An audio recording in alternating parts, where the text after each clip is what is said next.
Halo kawan, apa kabar di sana? Semoga kalian dalam keadaan baik. Kali ini kita akan membahas alur film The Martian. Film dibuka dengan memperlihatkan kita, adegan misi para astronot di planet Mars. Awal kedatangan mereka di sana, mereka semua mendarat di sebuah tempat bernama Acidalia Planitia, di planet Mars. Di Mars, mereka sudah memiliki waktu sekitar Sol 18, itu adalah satuan hari di planet Mars. Astronot dalam misi ini seperti Mark Watney, Rick Martinez, Alex Vogel, Chris Beck, Beth Johansen, kemudian komandan mereka yang bernama Melissa Lewis. Mereka datang ke planet Mars bertujuan untuk mengambil sampel tanah yang ada di planet Mars. Di ruang kendali, Johansen mengkonfirmasi jika akan ada badai besar yang datang, dan berasal tidak jauh dari kediaman mereka di sana. Badai ini memiliki diameter sekitar 1.200 km, komandan kemudian memilih untuk membatalkan misi ini dan kembali ke roket, serta berpindah tempat yang lebih aman untuk menghindari badai tersebut. Saat mereka sedang menuju roket yang dipilotkan oleh Martinez, mereka sudah diterjang oleh badai. Di posisi paling belakang ada Mark yang terhempas badai mengerikan itu, karena terkena antena yang melayang. Badai ini membuat seluruh tim hilang kontak dengan Mark, dan komandan akan berusaha mencari Mark, sedangkan yang lain menuju roket duluan.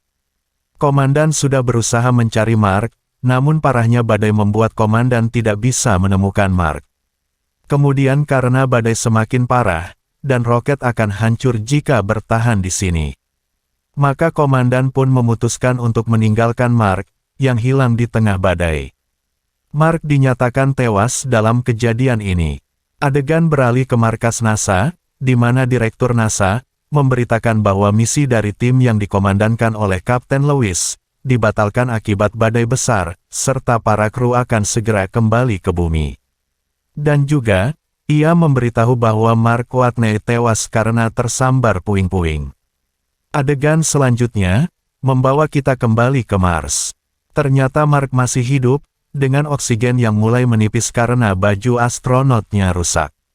Mark juga tertusuk di bagian perutnya, karena puing-puing antena. Dengan sisa tenaganya, Mark kemudian berusaha untuk kembali ke markas. Kemudian, Mark mengobati lukanya sendiri. Dengan mengeluarkan besi yang menusuk di perutnya, kemudian dia menjahit lukanya sendiri. Setelah sembuh, dia kemudian mendokumentasikan aktivitasnya di planet Mars. Dokumentasi ini akan digunakan sebagai bukti, jika dia masih hidup di planet Mars. Karena oksigen dan makanan di markas ini, hanya dapat bertahan selama 30 hari. Mark memiliki ide yang sangat jenius, dia mencoba bertahan hidup dengan kecerdasan dan keahlian yang dimilikinya. Di Sol 21, Mark mulai beraktivitas.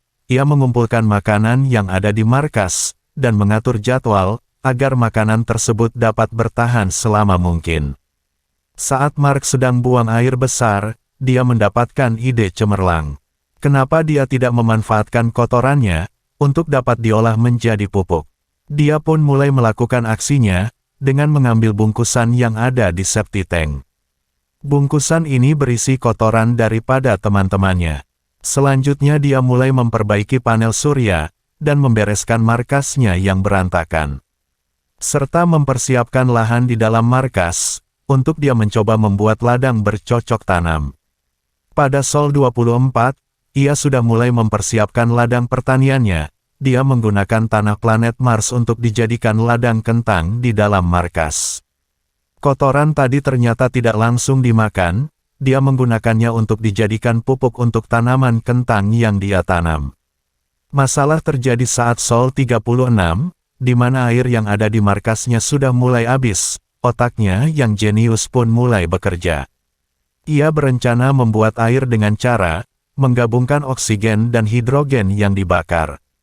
Ia pun mencoba memisahkan zat hidrazin dengan cara mencampurkan zat tersebut dengan iridium katalis. Sehingga zat tersebut akan terpecah menjadi N2 dan H2, lalu untuk menciptakan api, dia menggunakan patung salib kayu Martinez untuk dijadikan bahan bakar. Pada percobaan pertama, Mark gagal karena alatnya meledak yang disebabkan oleh kelebihan oksigen. Setelah kandungan oksigennya dikurangin, maka dia berhasil menciptakan air pada percobaan yang keduanya. Pagi harinya, Mark sudah menemukan banyak sekali embun air di plastik yang menutupi ladang miliknya. Sehingga kini, ladang pertaniannya akan aman, karena memiliki cadangan air untuk tetap membasahi tanah ladang tersebut. Pada Sol 54, ternyata ladang pertanian kentang di planet Mars mulai membuahkan hasil. Kentang yang ditanam Mark mulai tumbuh. Mark sangat senang, karena inilah tanaman pertama yang berhasil tumbuh di planet Mars. Adegan beralih ke bumi, di mana NASA memberikan penghargaan bagi Mark yang telah gugur dalam misi, dan dinyatakan tewas. Direktur dari misi di planet Mars yaitu Vincent Kapoor, meminta kepada NASA agar jasad dari Mark dapat diambil dari planet Mars. Operator NASA yang bernama Mindy Park, sedang melihat satelit yang mengintai planet Mars. Ternyata dia menemukan perubahan yang terjadi di markas Mars. Ia melihat perbedaan letak markas di beberapa hari terakhir. Karena memang markas itu sudah dimodifikasi oleh Mark. Mindy kemudian melaporkan hal ini kepada pimpinannya, yakni Vincent. Namun, Annie malah memilih untuk merahasiakan hal ini kepada para kru lain yang ditugaskan dalam misi ini, karena perjalanan pulang ke bumi berjalan 10 bulan lagi, ditakutkan bisa membuat pikiran mereka bubar. Direktur bilang bahwa Mark tidak akan bertahan lama sampai mereka menjemputnya. Adegan beralih ke Mark, yang mana dia sedang berencana untuk pergi ke markas lainnya yakni RS-4, yang berada di kawasan Schiaparelli, yang berjarak 3.200 km dari tempatnya. Masalahnya, rover yang akan digunakan hanya dapat menempuh jarak 35 km saja. Karena setelah itu baterainya akan habis, selain itu, cadangan makanan yang dibawa juga harus cukup. Karena diperkirakan perjalanan ini akan menempuh jarak kurang lebih 50 hari. Mark kemudian memodifikasi rovernya tersebut, dengan cara menggabungkan beberapa baterai dari setiap rovernya tersebut. Masalah tidak sampai di situ, planet Mars yang saat malam hari, memiliki suhu sangat dingin. Membuat rovernya tersebut, harus tetap hangat saat malam hari.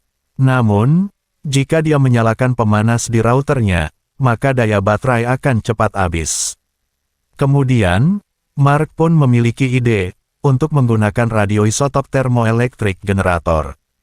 Alat itu digunakan, untuk memanaskan suhu di ruangan rover, sehingga tanpa harus menggunakan daya baterai. Namun di sini dia juga memiliki resiko, karena alat ini dapat meledak, dan menewaskannya. Adegan beralih ke bumi, Vincent berbicara di konferensi pers, dan menyatakan bahwa Mark masih hidup. Kemudian pimpinan NASA, memerintahkan Bruce yang merupakan salah satu direktur dalam misi ini, untuk mengirimkan bahan makanan kepada Mark, agar dapat bertahan selama 3 bulan. Waktu terus berlalu, dan kini sudah Sol 79, Mark sudah dapat mengambil kentang yang dia tanam. Saat Sol 94 ternyata ada misi yang terlupakan oleh Mark, yaitu mencari sebuah benda yang terkubur. Benda tersebut bernama Pathfinder. Pathfinder ini adalah alat untuk mengambil gambar, dan langsung terkoneksi ke bumi, sehingga Mark bisa memberikan kabarnya kepada Vincent yang ada di bumi, bahwa dia masih hidup di planet Mars. Kemudian Mark, membuat kode heksadesimal kemudian dikirimkannya ke bumi, yang isinya Mark memberitahu bagaimana ia bisa masih hidup. Kemudian ia memodifikasi rovernya, untuk dapat digabungkan dengan Pathfinder, sehingga dapat berkomunikasi langsung dengan NASA di bumi. Ia pun berkomunikasi dengan Vincent yang ada di bumi. NASA melihat hal itu juga. Dan akhirnya Mark mengetahui, bahwa timnya tidak mengetahui dirinya masih hidup. Tuan Henderson memberitahu seluruh kru bahwa Mark masih hidup, dan seluruh kru di sana kaget dengan hal itu. Mark yang sedikit kecewa, memilih untuk melanjutkan hidupnya di planet Mars, sambil menunggu dia diselamatkan oleh tim dari bumi. Namun tiba-tiba dia mengalami musibah, yaitu markasnya bocor yang menyebabkan markasnya meledak, dan udara dingin yang ada di planet Mars pun masuk, sehingga membuat semua tanaman kentangnya mati. Akhirnya pada Sol 126, Hermes kapal yang ditumpangi Kapten Lewis bisa menghubungi Mark. Pada Sol 154, Mark sudah mulai kehabisan bahan makanan. Dia harus mengirit, dan harus makan 3 hari sekali. Apalagi kini dia juga sudah tidak bisa menanam kentangnya lagi. 4 minggu kemudian, NASA tengah mempersiapkan roket Iris Probe untuk diluncurkan ke Mars. Roket ini akan membawakan makanan untuk Mark. Namun saat diluncurkan, roket ini mengalami ketidakstabilan saat menembus atmosfer bumi, kemudian roket meledak. Adegan selanjutnya di sel 186, Mark sudah sangat putus asa. Ia putus asa karena sulit untuk bertahan hidup di sana, ia dalam keadaan kelaparan, dan sudah membuat cadangan makanan lagi. Di pangkalan luar angkasa milik Cina, mereka menawarkan kepada NASA untuk menggunakan produknya yang sudah teruji. Adegan beralih ke markas NASA, Rich berkunjung ke sana. Ia melakukan perhitungan yang sangat gila, pada rencananya perhitungan yang dilakukannya berhasil mulus. Lalu dia bertemu Direktur NASA dan Annie untuk menjelaskan rencana gilanya tersebut. Rencana ini sebenarnya sangat sederhana, yaitu memerintahkan Hermes untuk mengitari bumi, dengan menggunakan gaya gravitasi bumi sebagai akselerasi dan kecepatan tambahan. Saat Hermes mengitari bumi, probe yang diluncurkan oleh Cina langsung dapat diterima, dan digunakan sebagai suplai makanan bagi para astronot Hermes. Setelah itu, Hermes pergi ke Mars dengan kecepatan yang sangat tinggi, dengan bantuan tenaga gravitasi bumi. Rencana ini memanfaatkan tenaga ketapel gravitasi, karena kecepatan Hermes yang sangat tinggi, maka dia tidak dapat langsung mendarat di Mars. Hermes harus mengitari Mars juga, dan Mark harus muncul dengan roket yang ia punya, untuk keluar dari orbit Mars. Kemudian, Hermes dapat membawa Mark kembali ke bumi. Rich Purnell pun kemudian merata saluran komunikasi Hermes, dia menyampaikan rencananya tersebut. Komandan Lewis pun menyetujui rencana Rich ini. Namun, dan Mark yang juga mengetahui rencana gila ini, kemudian mempersiapkan dirinya untuk menuju ke arah tempat yang sangat jauh dari kediaman dia sekarang. Dia kemudian memodifikasi rovernya, agar dapat sampai di sana. Dia menambahkan panel surya, agar baterai di rover tetap terisi oleh daya dari sinar matahari. Akhirnya, NASA pun setuju bekerja sama dengan Cina, untuk meluncurkan roket yang membuat suplai makanan ke Hermes. Adegan berlanjut ke 7 bulan kemudian, Mark sudah terlihat sangat berbeda, di sini dia sudah sangat kurus sekali, dan tampak jenggotnya memanjang. Kemudian, ia memulai perjalanan ke arah tempat peluncuran roketnya, di Sol 194, saat dalam perjalanan yang sangat jauh dan lama, Mark harus mengirit persediaan makanan. Di markas NASA, Bruce menjelaskan bahwa gravitasi di Mars sangat tinggi, dan MEV yang akan digunakan Mark untuk keluar dari orbit Mars, tidak memiliki roket tambahan untuk keluar dari orbit Mars tersebut. Cara satu-satunya agar dapat digunakan, yaitu Mark harus memodifikasi MEV-nya itu, dan melepas atap jendela, serta kursi penumpang, dan beberapa komponen yang berat. Kemudian, bagian yang dilepas harus ditutup rapat menggunakan terpal, agar MEV dapat meluncur keluar orbit Mars. MEV ini nantinya akan dikendalikan oleh Martinez. Pada sel 538, Mark sudah sampai di kawah Schiaparelli.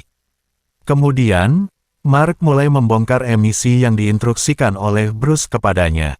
Saat Sol 560, pesawat Hermes berhasil mendekati planet Mars. Hal ini akan disiarkan langsung oleh berita dari seluruh dunia. Pada Sol 561, Mark mulai mencukur jenggot serta kumisnya.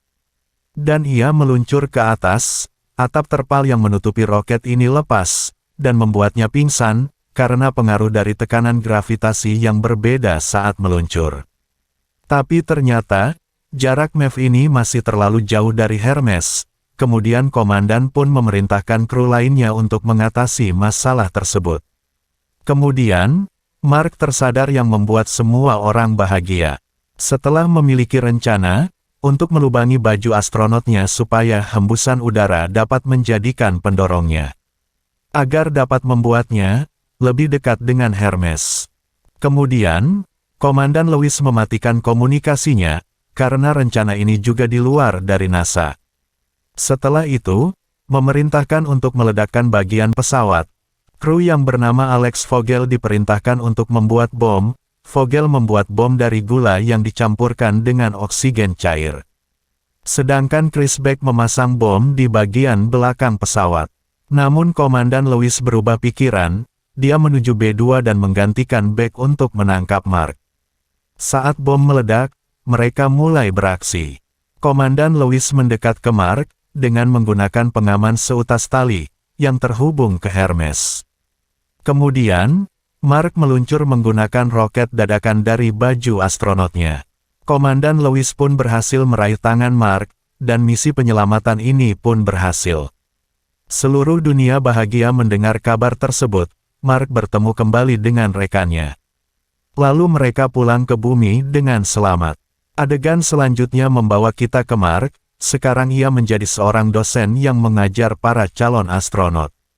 Adegan beralih ke markas NASA lagi. Kali ini NASA dan Cina bekerja sama untuk melakukan misi pada Ares 5. Mereka akan dijemput kapal Hermes dalam tujuan ke Mars. Terlihat Komandan Lewis sudah tidak ikut lagi dan ia sedang meluangkan waktunya bersama suaminya. Sedangkan, Beck ternyata sudah menikah dengan Johansen dan dikaruniai anak pertamanya. Terlihat Vogel bersama keluarganya juga menyaksikan berita tentang Ares 5 juga di televisinya. Film pun selesai. So kawan, gimana ceritanya? Pasti seru kan? Itulah cerita dari film The Martian. Sampai bertemu di video selanjutnya. Bye-bye.